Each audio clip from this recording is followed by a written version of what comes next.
Okay, ಈಗ ನಮ್ಮ ಜೊತೆಗೆ ಮನಃಶಾಸ್ತ್ರಜ್ಞ ಆಗಿರುವಂತಹ ಪದ್ಮಾಕ್ಷಿ ಮೇಡಮ್ ಅವರು ಕೂಡ ನೇರ ಸಂಪರ್ಕದಲ್ಲಿ ಜಾಯ್ನ್ ಆಗಿದ್ದಾರೆ. ಮೇಡಮ್, ಸ್ವಾಗತ ನಿಮಗೂ ಕೂಡ ಕಾರ್ಯಕ್ರಮಕ್ಕೆ. ನಮಸ್ಕಾರ. ಈಗ ಆಗಲೇ ಹೇಳ್ತಾ ಇದ್ರು ಸರ್, ಮಾನಸಿಕವಾಗಿಯೂ ಕೂಡ ಬ್ಲಡ್ ಪ್ರೆಷರು ಮನುಷ್ಯನ ಮೇಲೆ ತುಂಬ ಪರಿಣಾಮ ಬೀರ್ತಾ ಇದೆಯಂತ. ಇದರ ಪರಿಣಾಮಗಳು ಏನಾಗುತ್ತೆ ಮೇಡಮ್? ಇದರ ಜೊತೆಗೆ ಬಿ ಪಿ ನಮ್ಮಲ್ಲಿ ಆಹ್ವಾನ ಆಗೋದಕ್ಕೆ ಮುಖ್ಯ ಕಾರಣಗಳು ಏನೇನಾಗ್ತಾ ಇದೆ ಇವತ್ತಿನ ದಿನಮಾನದಲ್ಲಿ ಅಂತ. ಇವತ್ತು ಇಂಟರ್ನ್ಯಾಷನಲ್ ವರ್ಲ್ಡ್ BP ಡೇ, ಅದಕ್ಕೆ ಇದ್ರ ಬಗ್ಗೆ ಮಾತಾಡ್ತಾ ಇದೀವಿ. ನಾಳೆ ಅದನ್ನ ಜನ ಮರ್ತೋಗ್ತಾರೆ, ಆ ಮಟ್ಟದಲ್ಲಿ ಆಗಿದೆ ಜನರ ಒಂದು ಪರಿಸ್ಥಿತಿ. BP ಅನ್ನೋದನ್ನ ನಾವು ಅದೊಂದು ಮೆಷಿನ್ ಅಲ್ಲಿ ಅಳತೆ ಮಾಡ್ಬೋದು, ಆದರೆ ಏನು ಪ್ರೆಷರ್, ಬ್ಲಡ್ ಪ್ರೆಷರ್ ನ ಆ ಮೆಷಿನ್ ಅಲ್ಲಿ ಅಳತೆ ಮಾಡ್ಬೋದು.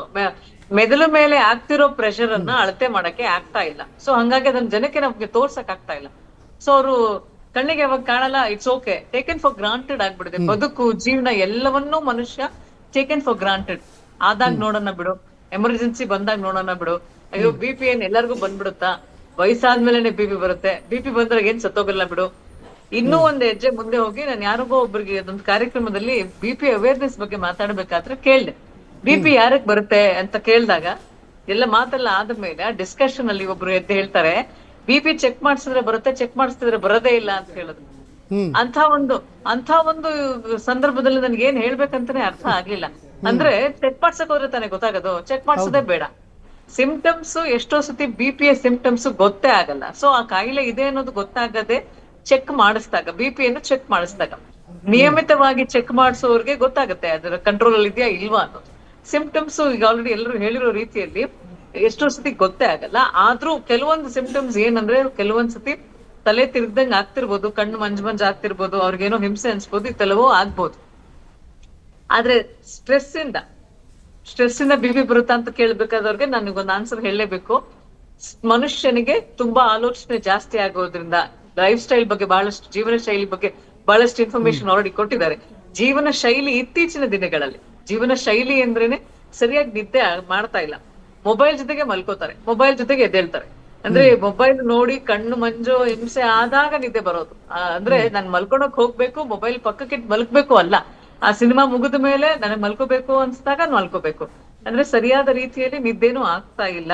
ಆ ಮಧ್ಯರಾತ್ರಿಯಲ್ಲಿ ಮೆಸೇಜ್ ಗಳನ್ನ ಕಳಿಸ್ತಾ ಇರ್ತಾರೆ, ಮಧ್ಯರಾತ್ರಿ ಮೇಲ್ ಕಳಿಸ್ತಾರೆ, ಸಡನ್ ಆಗಿ ಏನೋ ನೆನಪಾಯ್ತು ಅದಕ್ಕೋಸ್ಕರ ಕಳಿಸ್ತಾ ಇದೀನಿ ಅಂತಾರೆ. ಮಧ್ಯರಾತ್ರಿಯಲ್ಲಿ ಆರಾಮಾಗಿ ಮಲಗ್ಬೇಕು. ನನ್ನ ಪ್ರತಿಯೊಂದು ದೇಹ ದಣಿಯುತ್ತೆ ಪ್ರತಿ ದಿನದ ಕೆಲಸದ ನಂತರ. ನಮ್ಮ ನಿದ್ದೆಯಲ್ಲಿ ಅದು ಹೀಲ್ ಆಗುತ್ತೆ ಸಂಪೂರ್ಣವಾಗಿ. ನಿದ್ದೆನೇ ಮಾಡ್ಲಿಲ್ಲ ಸರಿಯಾಗಿ ಇದ್ರೆ ದೇಹ ಸಂಪೂರ್ಣವಾಗಿ ಹೀಲ್ ಆಗಕ್ಕೆ ಸಾಧ್ಯನೇ ಇಲ್ಲ.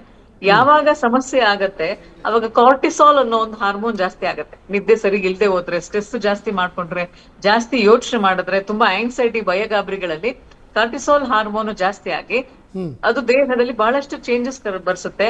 ಆಮೇಲೆ ಏನ್ ಟ್ರೈಗ್ಲಿಸರೈಡ್ಸ್ ಅಂದ್ರೆ ಏನು ಕೊಲೆಸ್ಟ್ರಾಲ್ ಅಂತ ಏನ್ ಕರಿತೀವಿ, ಅದರ ಒಂದು ಲೆವೆಲ್ ಅನ್ನ ಜಾಸ್ತಿ ಮಾಡುತ್ತೆ. ಯಾವಾಗ ಅದು ಜಾಸ್ತಿ ಆಗತ್ತೆ, ಆಟೋಮ್ಯಾಟಿಕ್ ಆಗಿ ಅದು ಹೃದಯ ಸಂಬಂಧಪಟ್ಟಂತ ಕಾಯಿಲೆಗಳೆಲ್ಲವೂ ಜಾಸ್ತಿ ಆಗತ್ತೆ. ಅವಾಗ ಹಾರ್ಟ್ ಅಟ್ಯಾಕ್ ಆಗುತ್ತೆ. ನಾವು ನೋಡ್ತಾ ಇದೀವಿ ಇತ್ತೀಚಿನ ದಿನಗಳಲ್ಲಿ ಹಾರ್ಟ್ ಅಟ್ಯಾಕ್ ಅನ್ನೋದು ಆಲ್ಮೋಸ್ಟ್ 23, 24, 25 ವಯಸ್ಸಿನ ಮಕ್ಕಳಲ್ಲಿ ಬರ್ತಾ ಇದೆ, ಯುವ ಜನತೆಯಲ್ಲಿ.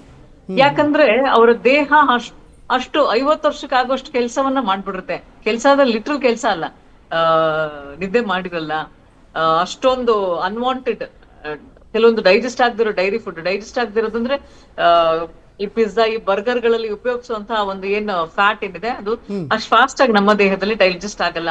ಈ ಎಲ್ಲವೂ ಚೇಂಜಿಂಗ್ ಲೈಫ್ ಸ್ಟೈಲ್, ಜೀವನ ಶೈಲಿಯಲ್ಲಿ ಫಾಸ್ಟ್ ಫುಡ್, ಕ್ಲಾಸ್ 2 ಪ್ರಿಸರ್ವೇಟಿವ್ಸ್ ಹಾಕಿರುವಂತ ಫುಡ್, ಇವೆಲ್ಲವೂ ಜಾಸ್ತಿ ಕನ್ಸಂಪ್ಷನ್ ಆಗ್ತಾ ಇದೆ. ಅಂದ್ರೆ ಕೂತು ಜಾಗದಲ್ಲೇ ಸ್ವಿಗ್ಗಿ ಅವರು ಡೆಲಿವರಿ ಮಾಡೋರ್ಗೆ ಎಷ್ಟೋ ಜನ ಹೇಳೋದು, ನೀನು ಗ್ರೌಂಡ್ ಫ್ಲೋರ್ ಅಲ್ಲಿ ಯಾಕೆ ಡೆಲಿವರಿ ಮಾಡ್ತೀಯಾ, ಬಾ ನಮ್ಮನೇಲಿ 5th ಫ್ಲೋರ್ಗೆ ಬಂದ್ಬಿಟ್ಟು ಕೊಟ್ಬಿಟ್ಟು ಹೋಗುವಂತ.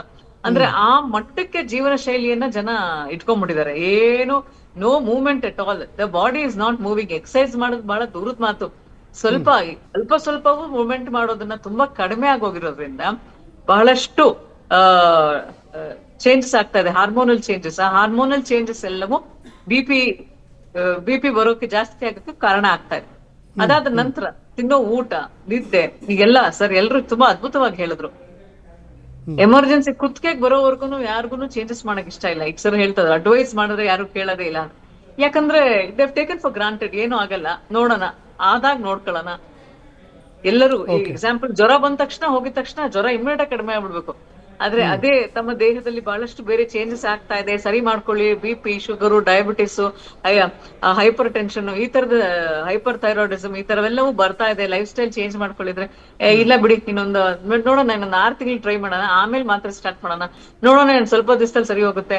ನಮ್ಮನೇಲಿ ಯಾರಿಗೂ ಹಿಸ್ಟ್ರಿನೆಲ್ಲ ಈ ತರ ಬಂದಿದ್ದು, ಈ ತರದೆಲ್ಲ ಮಾತಾಡ್ತಾರೆ. ಸೊ ಹಾಗಾಗಿ ಅರಿವು ವೆರಿ ಇಂಪಾರ್ಟೆಂಟ್. ಇಂಥ ದಿನಗಳಲ್ಲಿ ಅರಿವು ಬರೀ ಇದೊಂದೇ ಅಲ್ಲ, ಎವ್ರಿ ಡೇ ಅರಿವು ಮೂಡಿಸ್ತಾನೆ ಇರ್ತಾರೆ ಡಾಕ್ಟರ್ಸ್.